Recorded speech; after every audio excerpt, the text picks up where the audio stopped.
խուզարկություններ է այստեղ կատարվում։ Այս պահին խուզարկությունները տեղի ունենում, որքանով որ ինձ է հայտնի։ Դե գիտեք, երբ որ անհրաժեշտություն լինում հատկապես Արցախի ներկայացում գալ կամ Արցախի ներկա կամ նախկին պաշտոնյաներին որևէ ձևով տարբեր գործերում ներգրավել, դրա համար հարմար հոդված կամ պատրվակ միշտ էլ ճարվում է, բայց ես կարծում եմ, որ այսօրվա այս խուզարկությունները երկու հիմնական պատճառ ունեն։ Առաջինը տեղյակ եք, որ երեք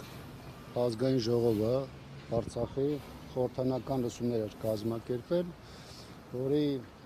հիմնական թեման վերաբերում էր արցախցիների վերադարձին, դրա հնարավոր ճանապարհներին եւ դրա շուրջ ստեղծված խնդիրներին, բավականին ներկայացական եւ բովանդակային լսումներ են տեղի ունեցել եւ ստեղծված իրավիճակում բնական է, որ հայաստանյան իշխանությունների այսօրվա վարքագծի եւ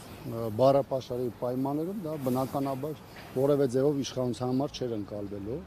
Երկրորդը դրան զուգահեռ Փաշինյանի ոչ իհարկե առաջին անգամ, բայց նաեւ երեք Գերմանիայում հնչեցված հայտարարություններն էր։ Ինչ է անում Հայաստանի իշխանությունը։ Նախ արցախցիների ինքնորոշման իրավունքի իրացումը եւ իրացման հետ կապված հարցերը, ինչպես նաեւ արցախցիների իրենց բնորան վերադարձի հարցը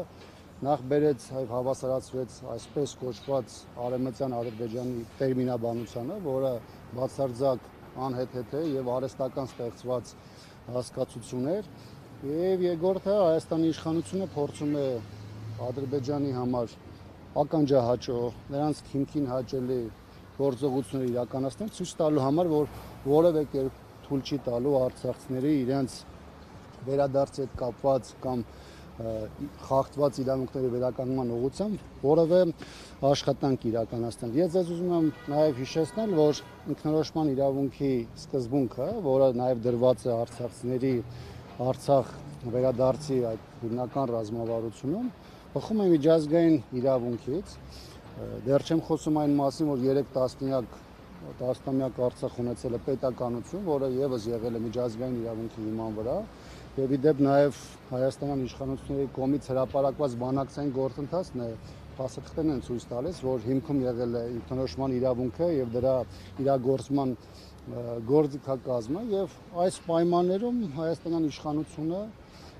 ոչ միայն գնում է ադրբեջանական քաղաքականությանը համահունչ, այլ նաեւ խախտում է միջազգային իրավունքը եւ այս գործողությունները ամբողջությամբ տեղավորում են այդ ապօրինի վարքագծի մեջ։ Անկախ նրանից, թե հետագայում քննչական կոմիտեին կամ տարբեր պաշտոնյաներ ինչ կհնչեցնեն, շատ ակնհայտ փաստ է, որ այսօր բոլորիս աչքի առաջ է։ Այսօրվա գործողություններին նոր քրեական գործեր, նոր ձերբակալություններ հնարավոր է հետևեն։ Որքան ես տեղյակ եմ, սա վերաբերում է Արցախում գործած հիմնադրամներին։ Դրա հետ կապված, եթե ես չեմ սխալվում, Արցախի նախորդ նախագահ Շախրամանյանն էր նույնիսկ իր նախաձեռնությամբ դիմել դատախազությանը, ամեն դեպս իրավապահ համակարգին, որովհետև այդ թեմայի հետ կապված բազմաթիվ լուրեր եւ տեղեկություններ էին հակասական շրջանառում եւ Արցախի իշխանությունը իրենք էին փորձում այդ նախաձեռնությամբ ի վերջո հասկանալ, թե կա պրոբլեմ, թե չկա։ Դեռ այն ժամանակ, եթե այս գործին է խուզարկությունները վերաբերում, ես այդպես գիտեմ, իշխանությունները Արցախի այն ինչ որ ունեին, բոլոր փաստերը փոխանցել էին Հայաստանի իրավապահ համակարգին, դա երևի 1 տարի առաջ էր, եւ այդ process-ում կարծես թե որևէ հիմք չկար Արցախի ներկայացնում որևէ խուզարկություն իրականացնելու։ Դրա համար ես չեմ կարծում, թե այստեղ տեղի ունեցողը իրական process է եւ սա ես ավելի շատ տեսնում Հայաստանի իշխանությունների քաղաքականության շրջանակներում, որի մասին իրենք իդեպ բարձրորոշ խոսում են եւ սա զոտ վերլուծություն չէ։ Որտեղ ասում է սեփականության իրավունքը վերացնելու հասնելու։ Դա առանձին խնդիր է, որը գտնվում է դատական ատյանում, դրա հետ կապված վճիռ չկա։ Առաջին նիստը այդ թեմայով, եթե չեմ սխալվում, հաջորդ տարի մայիսին է նախատեսված եւ ես չեմ էլ կարծում, որ գլխավոր խնդիրը շենքն է։ Կարևորը process-ի բովանդակությունն է։ Եթե Արցախի իշխանությունները այս շենքում չլինեն, մեկ այլ շենքում լինեն, դրանից որևէ իրողություն չի փոխվելու, որովհետեւ եթե Հայաստանի իշխանությունը ապօրինաբար փորձում է սահմանափակել արցախցիների իրավունքները կամ դրանց վերականգնման ուղղված քայլերը, որոնք բացարձակապես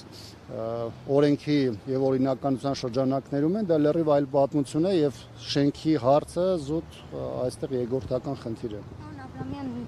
ներդրումային այդ բանի հետ է կապված եւ Տնտեսական եւ ինչ կարող է տեղի ունեցած լինել ըստ Տեսեք, այն ինչ որ ես ասում եմ, դա նախնական է եւ դրա հետ կապված կարծում եմ Արցախի իշխանությունները կխոսեն, ես որքան հետաքրքրվել եմ, դա կապված է ներդրումային հիմնադրամի հետ, Արցախում երկու հիմնադրամ կար, մեկը գյուղզարգացման էր, մեկը Արցախի ներդրումային հիմնադրամն էր։ Եթե ես չեմ սխալվում, սա վերաբերում է այդ ներդրումային հիմնադրամի հետ կապված գործին, բայց կրկին հիշեցնում եմ, որ այս թեմայի հետ կապված նախաձեռնությունը եղել է Արցախի իշխանություններին դեռևս 1 տարի առաջ, երբ որ մամուլում եւ սոցիալական ցանցերում եղել են տարբեր տեղեկություններ այդ հիմնադրամի հետ կապված տարբեր խնդիրների հետ, եւ Արցախի իշխանությունները իրենք էին դիմել իրավապահ մարմիններին, որպեսզի ճշտվի հասկանան, եթե կա ապօրինություն, ապա գնային դրանց հետևից եւ դա դիտարկվեր իրավական շրջանակներում, բայց այն ինչ որ դրանից հետո տեղի ունենում այստեղ, եթե դա այդ գործին է առնչվում, ապա այստեղ ես որևէ տրամաբանություն չեմ տեսնում Արցախի ներկայացում խուզարկություն իրականացնելու կամ առավել եւս փնտրելու բաներ, որոնք իրականում գոյություն չունեն, որովհետեւ այնիշ փաստաթուղթ եղել է, դրա հետ կապված Արցախի իշխանությունները իրենք են շահագրգիռ եղել դրանք հանձնելու հայաստանյան իրավապահներին։ Շնորհակալություն։